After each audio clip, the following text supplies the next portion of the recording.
Read politics. जो बच्चे preparation कर रहे हैं, जो बच्चे पॉलिटिकल साइंस पढ़ते हैं, उनके लिए जो टॉपिक है वो मोस्ट इम्पोर्टेंट है। हमारा टॉपिक जो है वो है डेमोक्रेसी। तो आज हम लोग बात करेंगे डेमोक्रेसी के बारे में। डेमोक्रेसी मतलब लोकतंत्र। लोकतंत्र जो है वो दो शब्दों से मिलकर बना है, लोक प्लस तंत्र। लोक का मतलब होता है जनता या लोग, और तंत्र का मतलब होता है शासन।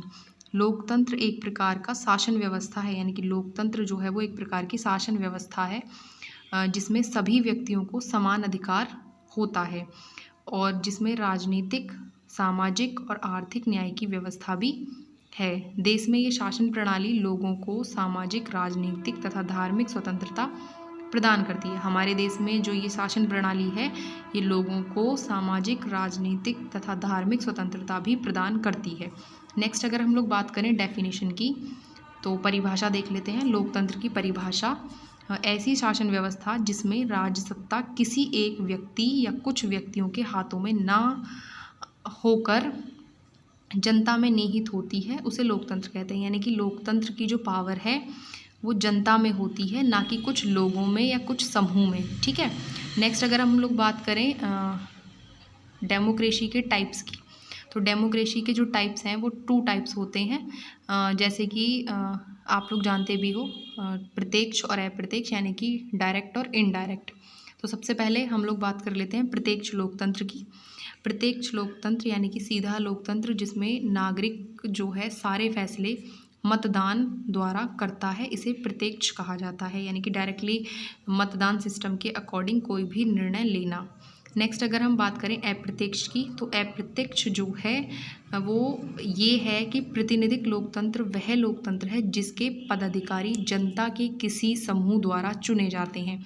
यानी कि प्रतिनिधिक लोकतंत्र यानी कि इनडायरेक्ट जो डेमोक्रेसी है उसमें जो पद अधिकारी चुने जाते हैं वो जनता के किसी समूह द्वारा यानी कि ग्रुप द्वारा चुने जाते हैं, उसे इनडायरेक्ट डेमोक्रेसी बोलते हैं।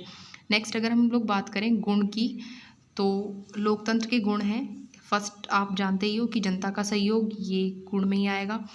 लोकतंत्र की ये खासियत होती है कि कोई भी काम जनता के सहयोग के बिना पूरा नहीं हो पाता।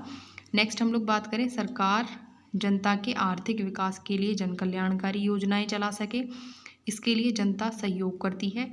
और नेक्स्ट है इस उद्देश्य की पूर्ति के लिए जनता सरकार को कर आदि देकर पूंजी जुटाने में मदद करती है। नेक्स्ट और लास्ट टॉपिक है दोष।